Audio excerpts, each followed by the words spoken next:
Okay, Karen Neenan, as I say, Active Inclusion Officer, and I've been asked to talk about supports and services that are available and some that are evolving. Next slide, please. So the learners, whether you're a tertiary student, that means you're attending a university course, or you're a tertiary learner, that means you're attending an equivalent full-time course, but you're in an ETB centre. These student bodies, or this group of students, are as diverse as you will get anywhere.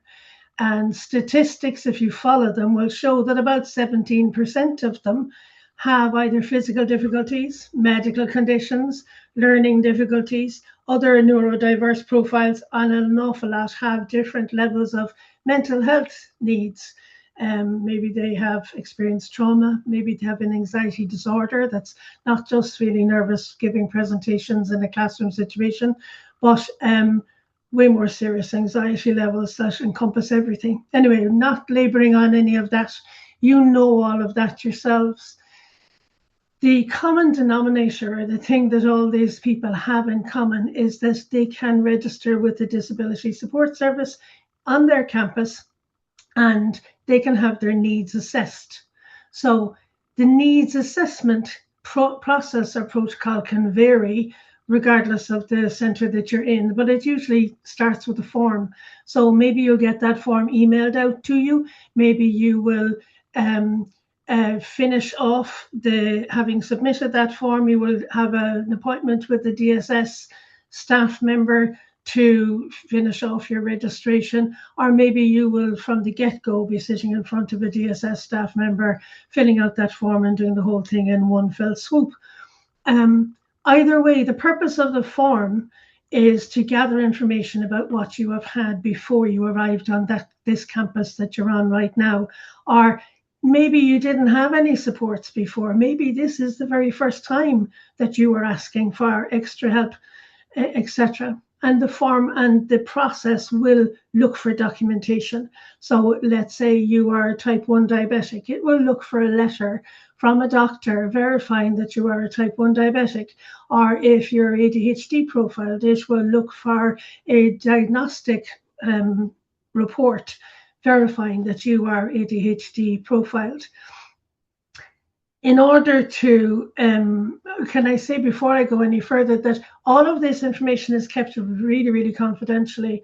None of the information that you give to the DSS staff can be shared with anybody else unless you sign off that this can happen. And you can sign off that they only share some of it. You can sign off that they share all of it. You can sign off that they only share to some people. You can sign off that they share to whatever lecturers or tutors that need to be signed off to. Can I also encourage, because I was listening to the session previously, and encourage you, yes, please do register.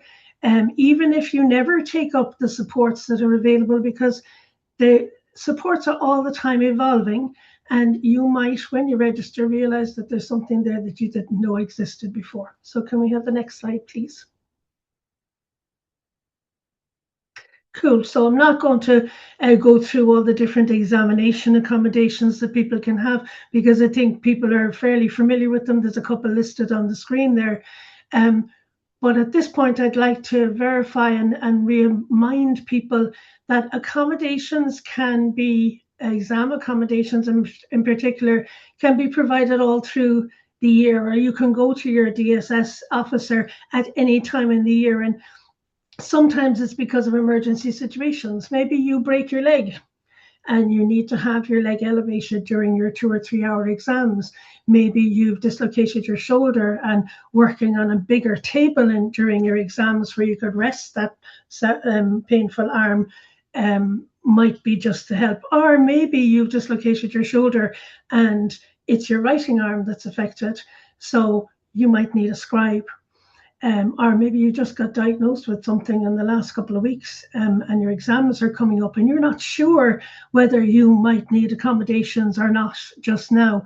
Please go as soon as possible to the DSS people, because they can't help you unless they know that you need help, and they can't produce miracles in the space of a couple of hours. So they need to be able to coordinate with the other staff as well to help you to the best of their ability.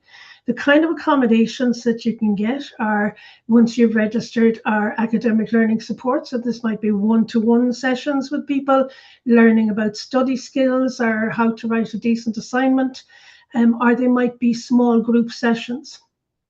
We can give you hardware and software, an awful lot of software. So most tertiary students in the country now have Office 365 and Moodle or Canvas, either for that matter. But not everybody knows about OneNote and how fabulous it can be, or Canva indeed, or Notebook LM, or Read and Write Gold, or Dragon, etc., etc. There are the huge variety of software available. But I heard one of the guys in the last session, I think his name was Sean, talk about the Altitude Charter. And the number of students coming through the doors to us looking for help, coupled with the Altitude Charter, have taught us that it's not okay just to give small group in-person sessions explaining about, we'll say, what a brief is or how to do academic writing or referencing. We also have recorded clips now that in Cork, we use Moodle, that we post up on Moodle. So you can click into it on the bus home or on the train home, or you can click into it long after you've gone home and you have the headspace to look at things. Can I have the next slide, please? So as I said, through Moodle, we have Moodle and we have Canvas. So in that, we can give you notes ahead of time. We can give you the structure of the course ahead of time. We can give you little portals for submitting your assignments. The support office can also provide PAs for people. One example is for a blind person. So that PA is the eyes of that person going around the campus, and they usually take notes for that person in class. Again, with all the knowledge we're gathering over the years of the variety of needs coming in the door, and with Altitude, we're doing everything we can to provide as many services and facilities for everybody, whether you have a diagnosis of any description or not. And so we have an awful lot more quiet rooms and quiet spaces, or we have pods you can go to. So if you need to have a quiet or private online session somewhere, or your group is doing a group project and you need to practice the presentation for your lecturers that afternoon and have nobody else listening to you doing it, you can go into a pod. Or you can have what Cork has now, one and a possible two on the way, a thing called a cubby. So if you don't know what a cubby is, think of a photo booth, or if you're a Doctor Who fan, a TARDIS, where you can go in, close the door behind you, and nobody can see you from where they are. You can play the kind of music you would like. You can play just white noise. You can sit in comfortable seating while you're doing that. You can watch a turtle swimming around coral reefs on a screen in front of you. You can put all sorts of different things, program all sorts of different things into the screen. But basically, you get 10, 15, maybe 20 minutes on your own, where you don't have to people anywhere with anybody and nobody is watching you. Next slide, please. So I'm not going to labor too much on this because Trevor is waiting in the wings to talk to you about assistive technology and AI.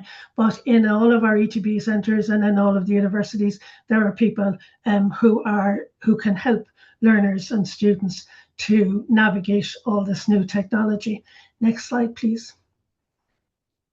In Cork, and I'm certain in every other ETB and in all the other universities, we are acutely aware of the increasing numbers of people that are coming through our doors that either don't have documentation or have it, but they can't find it, or maybe the documentation is very old.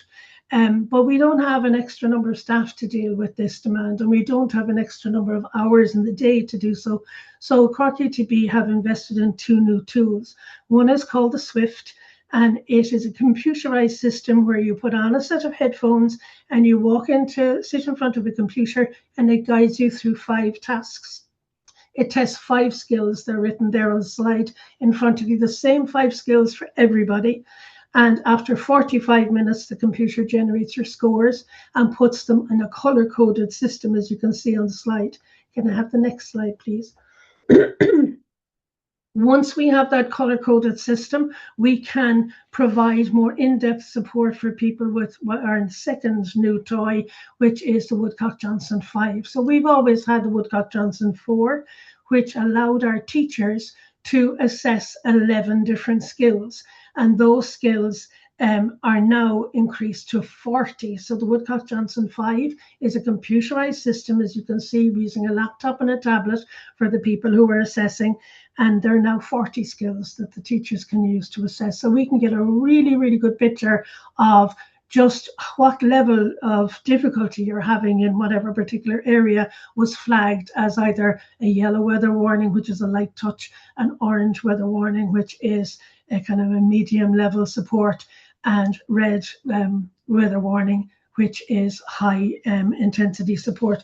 We've put all of this in place so that we can prioritize, we can find, we can get to as many learners as we possibly can, as quickly as we can, because unlike what Dermot said on the last slide, unlike university students, ETB students are often only with us for 1 year. So we have to get and support them in a really, really short window of time. So we put these two in place to have more sustainable testing and to get to more people than we have been able to before. Next slide, please. Basically, my last message is thank you for listening. And if you think that you have even the slightest need of help, even if you never avail of it when the time comes, please ask for help. That's it.